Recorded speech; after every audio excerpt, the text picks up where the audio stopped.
راشید خان د پاکستان په سوپر لیګ کې نه لوبیږي. دا چې ولې نه لوبیږي؟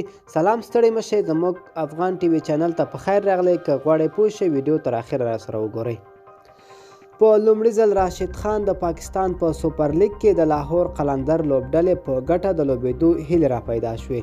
اوس د افغانستان د راتلونکو سیالیو ته په کتلو سره داسې ښکاري چې د مجیب الرحمن او راشید خان لوبېدل د پاکستان په سوپر لیګ کې ناممکن دي. د پاکستان سوپر لیګ چې د روان کال د فبروري په 20 نیټه پیلیږي او د مارچ په 22 نیټه پای ته رسیږي. په دغه وخت کې افغانستان له زمبابوې سره د شلوریزو او ټیسټ لوبې سریز لري. داسې ویل کېږي چې د افغانستان او زمبابوې د لوبو لړۍ د مارچ میاشتې په 2 نیټه پیلیږي او د مارچ تر 20 نیټې به دوام وکړي. د 2021 کال د پاکستان سوپر لیګ لپاره 15 افغان لوبغاړي محمد نبی، راشید خان، مجیب الرحمن، قیس احمد او نور احمد له کنډوال اخیستل شوي دي چې د مجیب، راشید او محمد نبی لوبېدل په یاد لیګ کې په شک کې دي.